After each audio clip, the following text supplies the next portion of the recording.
Hi guys, எல்லாருக்கும் good afternoon. என்ன அப்படின்னு சொல்லி எல்லாரும் கேட்டிங்கன்னா, ஒரு காலத்தில் இவர் அங்கே போய் இருக்கும்போது பார்த்தீங்கன்னா, நான் ஓயாமல் ஃபோன் பண்ணி ஓயாமல் டார்ச்சர் பண்ணி எல்லாம் பண்ணேன். ஆமாம், பண்ணேன். சரிங்களா? அதுக்கப்புறம் பார்த்தீங்கன்னா, நாளுக்கு நாள் எல்லாரும் என்ன சொன்னாங்கன்னா, இவரை போய் அங்கே வீடியோ போடும்போதும் லைவ் போடும்போது ஷார்ட்ஸ் போடும்போது நீ ஏன் இப்படி சைக்கோ மாதிரி மாறுற, நீ ஏன் இப்படி பண்ணுற, நீ ஏன் அப்படி பண்ணுற அப்படின்னு சொல்லி நிறைய பேர் சொன்னாங்க. அப்போ எனக்கு என்ன தோணுச்சுன்னா, எனக்கு என்னமோ என் பொருள் விட்டுட்டு போகிற மாதிரியே ஃபீல் ஆச்சு. அப்போ நிறைய பேர் சொன்னாங்க, சூர்யா இது வந்து இயற்கை தான், சரியா?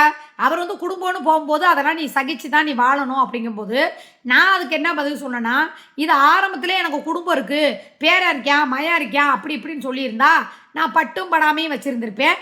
அதாவது வந்து எப்படி சொல்கிறது, மீடியாவுக்குள்ள ரொம்ப காட்டியிருக்க மாட்டேன். ஆமாங்களா இல்லைங்களா? அப்படி இருக்கும்போது சரி, யாருமே அந்த ஆளுக்கு இல்லை, நமக்கு யாரும் இல்லை, நம்ம 2 பேரும் சேர்ந்து வாழுவோம், பாவம் யார் இருக்கிறா, அவங்க அம்மா ஒன்று இருக்குன்னு சொல்லனால தான் அவங்க அம்மாவுக்கு சாப்பாடு செஞ்சு போடுறதுக்கும் இவரை நான் பார்த்துக்கிறதுக்குமே என்னை மதுரைக்கு கூட்டிகிட்டு வந்தார். நானும் ஊர் தெரியாத ஊர் மதுரைக்குள்ள நான் வந்தேன். சரின்னு சொல்லிட்டு அப்புறம் பார்த்தா இடையில பார்த்தா குடும்பம் வந்துருச்சு, பொண்டாட்டி வந்துருச்சு, புள்ள வந்துருச்சுன்னு சொல்லி போனது மட்டும் இல்லாமல் வீடியோ போடுறது, ஷார்ட்ஸு போடுறது, என்னை ரொம்ப மன உளைச்சல் பண்ணுறது, மன வேதனை பண்ணுறது எல்லாமே பண்ணினான். இவன் சாதாரண லேசுப்பட்ட ஆள்லாம் கிடையாது, பண்ணேன்.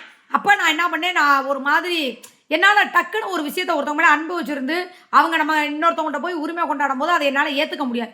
அப்படிங்கும்போது அது ஒரு மாதிரி ஆச்சு. 2வது பாண்டிச்சேரியில் போய் கையெழுத்து போட இருந்ததுக்கு நான் வந்து எவ்வளோ அழுதேன், சரக்கு அடித்தேன், அவளை போய் மூஞ்சி முறை உடிச்சேன், எல்லாமே தெரியுது. ஏன் நான் இப்போ சொல்கிறேன், நீங்கள் நினைக்கலாம் இதை ஏக்கா அப்போ சம்மந்தம் இல்லாமல் சொல்லிக்கிட்டு இருக்கேன்ட்டு.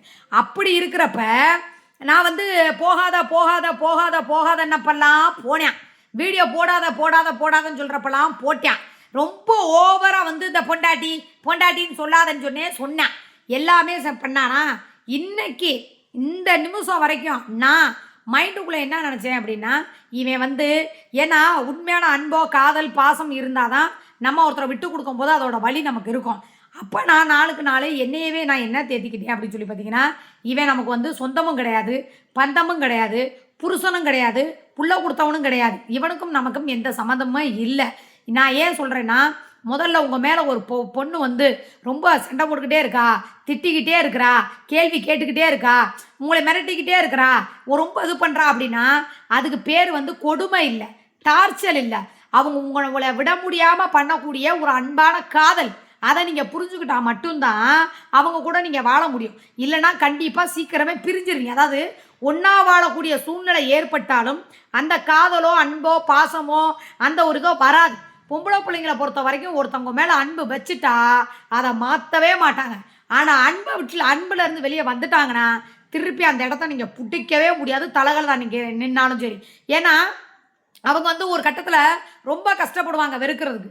அவங்க எங்கேயாவது போகிறப்ப நீங்கள் அப்போ தான் அவங்கள புரிஞ்சுருப்பீங்க, ஐயோ நம்ம செஞ்சதெல்லாம் தப்பு, நம்ம பண்ணதெல்லாம் தப்புன்னு. ஆனால் அப்போதைக்கு அவங்க உங்களை ஏற்றுக்கிற மனநிலை இல்லை. அதே விஷயந்தான் என் தங்கச்சிகளுக்கு சொல்கிற விஷயந்தான் நானும் சொல்கிறேன். நானும் இவனை அப்படி தாங்க, எது பண்ணாலும் எனக்கு கோபம், அழுக, திட்டு நல்லா தெரியும். என் தங்கச்சிகளுக்கு முதல்லாம் சர்ற கட்டுச்சா லைவை போட்டு ஒத்தா உம்மான நான் கிழிக்கிறது, எதையாக இருந்தாலும் பிரச்சனையை யோசிக்கிறது இல்லை. போய் ஒரு வாட்டில் அவன் மூஞ்சியை கிழிச்சு விட்டு வந்தேன், அவங்க அம்மா வீட்டுக்கு போய் பண்ணது. அதுக்கப்புறம் என் அக்கா எங்கள் ரேவதி அக்கா, என் தங்கச்சி, ஒரு சில பேர் வந்து சொல்லி சொல்லி சொல்லி முக்கியமாக இதில் வந்து மெர்சிமாவுக்கு நிறைய பங்கு இருக்குது. ஏன்னா எனக்கு வந்து நிறைய புரிய வச்சு நிறைய சொல்லி கொடுத்து, இப்படி தான் சூர்யா லைஃபு, நீங்கள் இப்படி தான், உங்கள் எல்லாம் இவ்வளோ தான், அவரும் வந்து எல்லாம் இப்படி தான், 2 பேர்கிட்ட வாழணுன்னா அவர் இப்படி தான் வாழ்ந்தாகணும், அவங்கள்ட்ட போகும்போது ஒரு வேஷம், உங்கள்கிட்ட போகும்போது ஒரு நடிப்பு, இப்படி வாழ்ந்தாகணும். நீங்கள் எவ்வளோ சீக்கிரம் உங்கள் பிள்ளைகளோட போய் வாழ முடியுமோ வாழுங்க, இந்த வாழ்க்கை நிரந்தரம் இல்லை அப்படின்னு எனக்கு பல தடவை சொல்லியிருக்காங்க. அப்புறம் நானா புரிஞ்சுக்கிட்டு இவன் நமக்கு நிரந்தரம் இல்லை, இவன் நமக்கு சொந்தம் இல்லை, வேண்டான்னு என்கிட்ட நெருங்கி பழகிற எல்லாருக்கும் தெரியும், என் தங்கச்சிகளுக்கும் தெரியும், முன்ன இருந்த சூர்யாக்கா எப்படி, இப்போ இருக்கிற சூர்யாக்கா எப்படி. இதை ஏன் நான் சாம்பிள் சொல்கிறேன்னா, முன்னால் அந்த ஆள் அங்கே போனானா ஃபோன் பண்ணுவேன், சரியா? இப்போ இங்கேருந்து அங்கே போயிட்டாலே நம்பரை தூக்கி பிளாக்ல போட்டுருவேன். இப்போ வரைக்கும் லாஸ்ட்டாக அவங்க வீட்டுக்கு போகிறப்ப நான் ஃபோன் பண்ணி எவ்வளோ நாள் ஆச்சு தெரியுமா? 8 மாதம் ஆச்சு. நல்லா ஞாபகம் வச்சுக்கோங்க, 8 மாதம் ஆச்சு. என்ன நடந்தாலும் என்ன சூழ்நிலை, அன்றைக்கி நான் முடியாமல் ஆஸ்பத்திரிக்கு போனப்போ கூட நான் அவருக்கு ஃபோன் பண்ணலை. என் ஃப்ரெண்டுக்கு தான் ஃபோன் பண்ணி கேட்டு என்னப்பா பண்ணுது எதுப்பா பண்ணுதுன்னு சொல்லி கேட்டார். நான் ஏன் இதை சொல்ல வரேன்னா, அவ்வளோ வெறித்தனமாக உன் மேலே வச்சுருந்த அன்பை இப்போ நானே மாற்றிக்கிட்டேன், சரியா? ஃபோன் பண்ணுறது கிடையாது. இவன் இந்த ஆள் வந்து அவள் கூட நின்று வீடியோ போட்டாலும் கேட்கறது கிடையாது. அவங்க அம்மா வீட்டில் கூட்டி வந்து 10 நாள் வச்சுருந்தா கேட்கறது கிடையாது.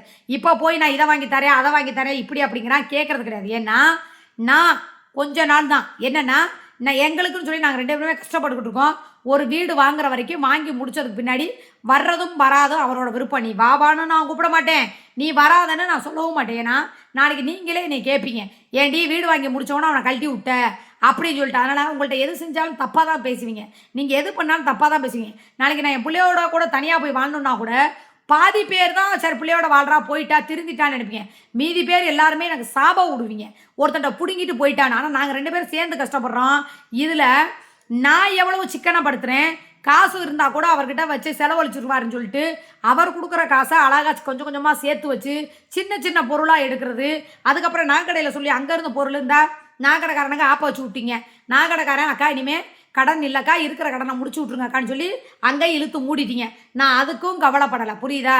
என்கிட்ட இருக்கிற பொருளை வச்சு எப்படி ரொட்டேஷன் பண்ணணுமோ எனக்கு தெரியும். அப்படிங்கும்போது நான் என்ன சொல்கிறேன், அங்கே இருக்க போது மட்டும் நான் ஃபோன் பண்ணுறப்ப இத்தனை ஃபோன் பண்ணா அத்தனை ஃபோன் பண்ணுறா அவளே இவளே அப்படி இப்படிங்கிறியே.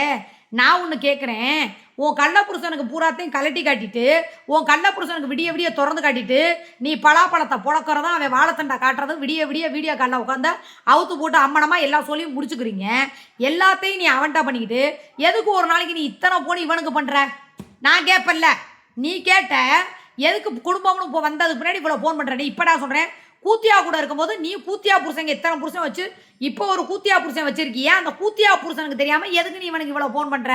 எதுக்கு வீடு பார்க்கணும் நான் மட்டும் அவனை கூட்டிக்கிட்டு போகிற, மற்றதுக்கு மட்டும் எதுக்கு அவனை கூட்டிகிட்டு போகிற? ஏன் அவன் வாயில் என்ன வாழைப்பழம் இருக்குதா, இல்லை அவன் வாயில் என்ன வேறு எதாவது வச்சு சூப்பிக்கிட்டு இருக்கானா? கூப்பிட வேண்டியதானே, காசு இல்லை 500 ரூபா போடு 1000 போடு இவ்வளோ போடு அவ்வளோ போடுங்கிறிய. ஏன் நீ என்ன கூத்து வச்சிருக்கிய? ஒருத்தன் நான் எல்லாத்தையும் பிடுங்கி விட்டு டிவி வந்துருச்சுன்னு சொல்லி ரோட்டில் வரட்டி விட்டு இன்றைக்கி அவனை வந்து நல்ல அக்கி பொங்கி போட்டு ஒரு நல்ல நிலைமையில வச்சு முடியலன்னா கூட டக்குன்னு ஆஸ்பத்திரி கூட்டி போய் வைத்தியம் பார்த்து நேரத்துக்கு மருந்து மாத்திரை எடுத்து கொடுத்து எல்லாம் பண்ணிக்கிட்டு இருக்கேன். அப்படி வச்சிருக்கவன்ட்ட வெக்கமே இல்லாமல் ஒரு நாளைக்கு 10 போன் எதுக்கு அடிக்கிற? யாரை கேட்ட அடிக்கிற? உன் புருஷன் எவன் முதல்ல நீ போய் ரெக்கார்டு பூர்வமாக உன் புருஷன் இவன் தான் சொல்லி போய் போலீஸ் ஸ்டேஷனை கம்ப்ளைண்ட் கொடு. இல்லைனா உன் கள்ள புருஷன் அங்கே இருக்கான் பாரு, அவங்ககிட்ட சொல்லு, டே புச்சிங்கிறவனே நீ டெய்லி வந்து உன் கம்பை காட்டுறதுக்கு மட்டும் காதலியை வச்சுக்க கூடாது. அவளுக்கு என்ன தேவையோ அதை நிறைவேற்றி வைக்கணும். நான் என் கள்ள புருஷன் பற்றியா எனக்கு என்ன தேவை? பாடி தேவையா, ஜட்டி தேவையா, பூ தேவையா, பொட்டு தேவையா, தங்கம் தேவையா, வீடு தேவையா, சோப்பா கட்டில் மெத்த என்ன தேவையா எல்லாத்தையும் செஞ்சு கொடுக்குறான்ல, அவன்கிட்ட தானே நான் படுக்கிறேன். நீ மட்டும் நான் விடிய விடிய வீடியோ காலில் திறந்து காட்ட சொல்லிட்டு விடிஞ்சு போய் கரிமீனை நீ அவன்கிட்ட வாங்கி தின்றுங்கியே. நீலாம் ஒரு அப்பனுக்கு தான் பிறந்தியா, ஒரு சாமானுக்கு தான் பிறந்தியா, இல்லை ஒரு தண்ணிக்கு தான் பிறந்தியா? நல்லா உன்னைய நான் கேட்பேன், ஒருத்தி எல்லாம் பார்த்துக்கணும்னா எல்லாத்தையும் நீ தான் பார்த்துக்கணும். நான் இவன் கூட வாழ்ந்துக்கிட்டு நான் என்ன என் புருஷன்கிட்டயா போய் கேட்க முடியும்? அவன் செய்வானா? உடனே தான் நான் கேட்குறேன். அது எப்படியா கருமீன் அவன்கிட்ட வாங்கி தின்னுக்க, காசு அவன்கிட்ட வாங்கி தின்னுக்க, வீடு அவன்கிட்ட பார்த்துக்க, 20 ரூபா கழட்டி போட்டு அமனத்தை மட்டும் நீ ஏன்ட்ட காட்டுனா அப்போ நீங்கள் என்ன 2 பேரும் சேர்ந்து விவசாரம் பண்ணுறீங்களா? ஆன்லைனில் வந்து தொழில் பண்ணுறீங்களா 2 பேரும் சேர்ந்து? நான் கேட்பல கேள்வி. இந்த மாதிரி நானும் திறந்து காட்டினா இவன் ஏற்றுக்குவானாங்க? நல்லா சொல்லுங்க. நீ அவளுக்கு செஞ்சுட்ட அவளுக்கு செஞ்சுட்ட இப்படி செஞ்சுட்ட அப்படி செய்யலாம், செய்யத்தான் செய்வான். எப்படி செய்யாமல் இருப்பான்? அவனை மீறி நான் எதுவுமே பண்ண மாட்டேன். இந்த பப்ளிக் நம்பரை சுவிட்ச் ஆஃப் பண்ணுன்னு சொன்னால் பப்ளிக் நம்பரை சுவிட்ச் ஆஃப் பண்ணி போட்டு 1 வாரம் ஆச்சு. அந்த நம்பரை யூஸ் பண்ணுறதில்ல, வாட்ஸ்அப்பை யூஸ் அதனால் என்ன யூஸுன்னு நீங்கள் நினைக்கிறீங்க? ஒரு யூஸும் இல்லை. இவன் டென்ஷன் ஆகிறது பூரா என்ன சொல்கிறான், உனக்கு உன் விழுதுகள் தான் போட்டு கொடுக்குது, உன் விழுதுகள் தான் அதை பண்ணுது இதை பண்ணுது. என் தங்கச்சியில் பேசுகிறேன். ஏன் தேவை தான் என் நம்பர் பர்சனல் நம்பர், அது யாருக்குமே தெரியாது. ஒரு ஃபோன் வர்றதும் இல்லை. நானாக வந்து என்ன பண்ணியிருக்கேன், எனக்கு புத்தி இல்லையாங்க, எனக்கு யோசிக்கிற அளவுக்கு. ஏங்க நான் 2 பையன் பெற்றிருக்கேன், காலேஜ் போகிறேன், ஒரு மெச்சூர் இருக்காதாங்க. நான் ஏதாவது பேசினா கூட உடனே என் தங்கச்சின்னு அந்த பிள்ளையில கரைச்சி கொட்டுறான்னு சொல்லிட்டு அந்த ஃபோனை தூக்கி நான் சுவிட்ச் ஆஃப் பண்ணி போட்டேன். அதனால் என்ன சொல்கிறேன்னா, எவன்டா கப்பையை பிறந்து டெய்லி ஆன்லைனில் விவசாரம் பண்ணுறியோ அவங்ககிட்ட தான் காசு கேட்கணும். அதை விட்டுட்டு என்ன பூடா குடி இவனுக்கு ஒரு நாளைக்கு 100 ஃபோன் அடிக்கிற. ஏன்டி எச்சக்கலை பொறுக்கி நாயே, ஊர் மேஞ்சவளே, அவுசாரியே, இங்கே எதுக்கு ஃபோன் பண்ணுற? ஒரு காலத்தில் நான் அந்த ஆளுக்கு ஃபோன் பண்ணுறப்ப நீ என்னென்ன பேசுனேன். இப்போ கூத்தியா கூட இருக்கும்போது என்ன பூனாவுக்கு நீ கூப்பிடுற? ஏன் உன் கண்ணை பிடிச்ச ஃபோன் பண்ண விட்டானே? ஒரு நாளைக்கு லட்சம் ஃபோன் பண்ணிக்கிட்டு இருக்க, இதை பண்ணு அதை பண்ணு அப்படி பண்ணு இப்படி பண்ணுனா ஏன் அவன் வாயில் உன் வாயில் நான் வாழைப்பழத்தை மட்டும் தான் டெய்லி வைக்கிறானா? நீ அவன் வாயில் தூக்கி டெய்லி பலாப்பழத்தை தான் வைக்கிறியா? நக்கி திங்கிறது ஒருத்தனுக்கு, பூரா கலட்டி காட்டுறது இன்னொருத்தனுக்கு. நல்லா கேட்டுக்கங்க. அவன்கிட்ட கழட்டி காட்டி 20 ரூபா வீடியோ கால் பேசுவானா, இவங்கிட்ட வந்து கறிமீன் வாங்கி திம்பானா. அதுக்கு அந்த பயலுக பேரன் ஏதோ கறிமீன் என்னமோ நல்லதுக்கிட்ட செய்கிறேன்னா கூட நான் சரின்ட்டு வேணா பிள்ளைகளுக்கு இதுக்கு சம்மதம்லன்னு சொல்லிட்டு இவன் என்ன பூனாவுக்குங்க கேட்குறா? அவங்ககிட்ட போய் பார்த்தா 13 வருஷம் வாழ்ந்து படுத்துட்டு பூராத்தையும் பிடிக்கிட்டு வந்தா இவங்கிட்ட சரத்துக்கிட்ட போய் 4 வருஷம் படுத்துப்புட்டு வந்தா அதுக்கப்புறம் துபாய்க்காரன்ட்ட கழட்டி காமிச்சா இப்போ இவங்கிட்ட போய் இது காதல் பண்ணிக்கிட்டு இருக்கா. அப்புறம் எப்படிங்க புருஷனா இருந்தானா எவனா இருந்தானா எப்படிங்க செய்வேன்? எச்சக்கலை பொறுக்கி என்னப்பா மயிருக்கு இங்கே ஃபோன் பண்ணுறான்னு தெரியல. முகரைய பாரு பொறுக்கி. சரிங்க, ஓகேங்க, பாய். நான் நைட்டு 9 மணில சந்திக்கிறேன். பாய், குட் நைட்.